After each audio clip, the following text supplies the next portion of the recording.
How you guys feeling about preseason? There's been some really big matchups. With the biggest being the Chet and Wemby matchup. Yeah. And what I want to say about that matchup is, if for any reason you people were lying to themselves about Victor Wembanyama, you should just pretend like you didn't say those things. Just lie to yourself and everyone else, and just accept that he's going to be very, very good right away. Like, Yeah. Watching him play basketball is like, it's like the divine He's crazy. presence. Like, he's actually he's crazy. He's hitting my like God. Kyrie layup package, scoop layups at 7'5", and he's bringing the ball up the half court. He's shooting threes. He's taking people off the dribble. He's literally blocking people's shot while he's standing at like the free throw line. Yeah, those recovery blocks are actually like unfair. That rip through from the 3-point line, and he ripped it from the 3-point line to like the first hash he could reach. And he ripped it. That's unfair. And had enough balance to turn around and beat the OKC defender down the floor. It's crazy. Like I'm high on Wemby, right? There's so much reason to be high on Wemby, and like we all like. I remember when we did our hot takes episode, I said that Wemby could be all defensive second team as a rookie, and we saw that that's so possible because his like what we said, him as like a weak side, like a recovery defender, shot it's literally blocker, supercharged Giannis. It's literally supercharged Giannis on the as a help side guy. And he's got the IQ to go along with his size, which he doesn't jump at everything. Better. No, he does not jump at everything. I thought like his offense against the Thunder was better than I thought he would probably ever look his rookie year. Like the one thing I would always say about Wemby is that like chill on the expectations on the offensive side at least right away, because it's going to take him a while for that 3-pointer to really like be fine-tuned and for him to grow into that body even more. And I feel like I'm kind of wrong about that. Like his threes, when he takes them, like you expect them to go in because his percentages have been so good every single time he's played. And the body control, the pace of play, it looks so much farther along than I thought it would be at this point. And like you just think about how the Spurs are about to play 82 games, and how much better that's gonna look. It's like, wow, he's unbelievable. Yeah, with Victor, I was really actually surprised with his willingness to pass, and like compared to maybe he's just more comfortable with the NBA game now, but compared to Summer League, watching him against OKC, he seems a lot different. A lot different in his approach to this passing.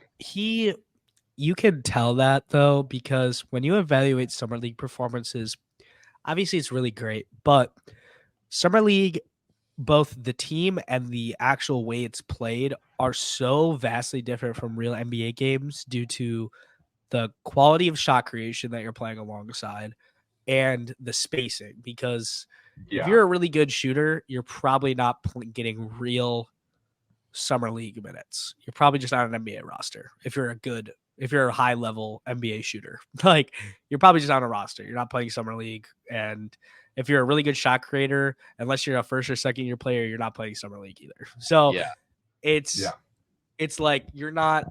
It's so hard, and the court's a little bit tightened because it's a Summer League, and the fouling and the physicality is so much different. Yeah, and the speed of like you talk like every single NBA player that's asked about what's been the hardest thing to adjust to when it comes to Summer League is it's always how fast the game is played, and I think we saw that with Wemby a lot too. He looked rattled in Summer League.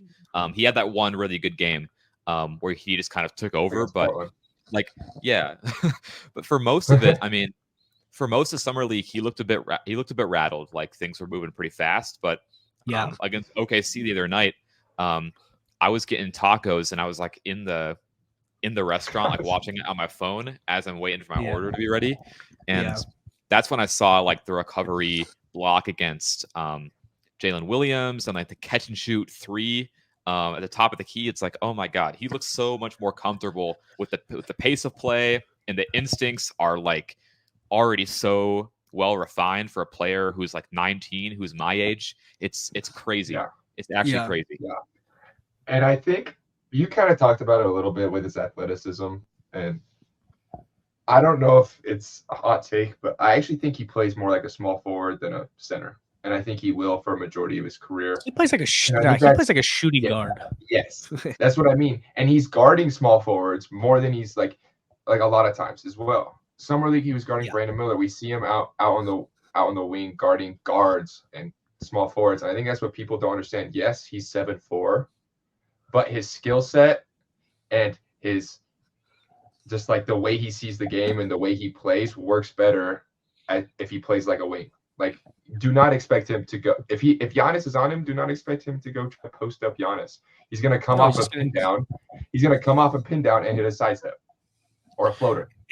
And he's a high enough IQ player that he understands. Like, I think one of the biggest misconceptions about the physical side of basketball is that all players want to use size to their advantage. And it's just not true. Like, Kevin Durant is like a top 15 player of all time, and he has never been a physical player. He has always been, and that's why everyone loves him, right? Like, everyone loves KD because he's so smooth at his size and he's so skilled and stuff. But then whenever there's a draft prospect that's a little bit smaller, a little bit less athletic, skinny, but tall and lanky, they're like, oh, how is he going to handle the NBA? How is he going to use that skill set to his advantage? Well, every player, especially players with that caliber of prospect or that caliber of player, they all have a unique game. It's not like you're drafting a role player that's like, this isn't Poku. Like, this is a generational talent. Like, this is a 3-level scorer at 7'5" and with a guard's handle. Like, this is Kevin Durant on steroids almost with how big he is. So I think people just very much over exaggerate the effect that a lot of those things are going to have on people. And the injury concerns are always there, but there's injury concerns with any professional athlete. Like, injuries can happen to anyone. Yeah. Like Derrick Rose, no one was like, man, those injury concerns, man. That's why you shouldn't draft him number 1. It's like, no. It's like draft anyone. Yeah. Anything can happen to anyone. Hey, the more I like watch this Chet and Wemby saga with the whole too tall, too skinny thing, I get why KD lied about his height. I do, because KD during the draft process and all of that would have been dealing with the same bullshit. He would have been dealing with the too skinny, and it's I think it's really because of the height, and people don't know that the modern NBA is so different than it is. That's what I was about to say. Even like 5 years ago, the big skill level has multiplied. Yeah. Overall, the difference in the way that like what you said, even 5, 6, 7 years ago, it's so different because now when you have prospects like Wembanyama and Chet, and you can't really tell if they're a 3, 4, or 5, that's considered a good thing nowadays. But back then, that was not. Like, back then, it was like all centers were going to be like 260 pounds and big dudes who would just like Brook Lopez, the Brook Lopez type.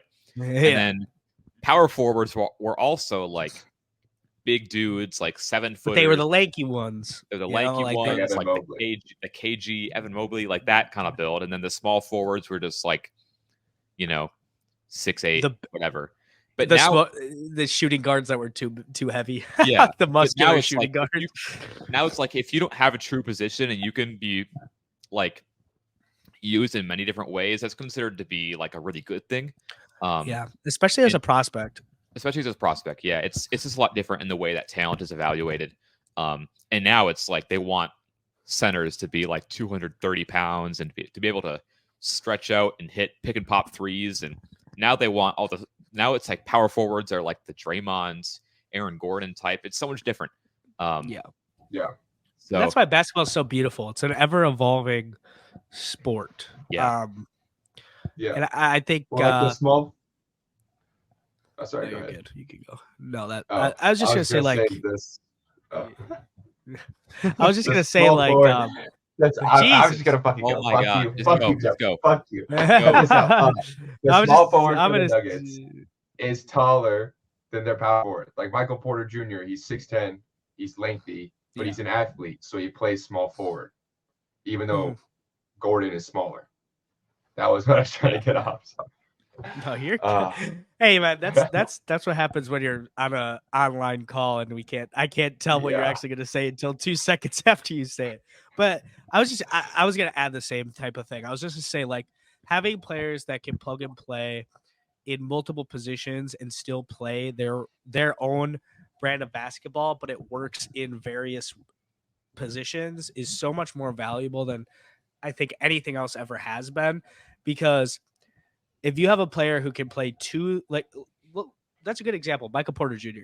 He could play the 2, the 3, and the 4, and you would not have a problem with his skill set being played at any of those positions because you could find a player to plug and play alongside him, and it would not matter.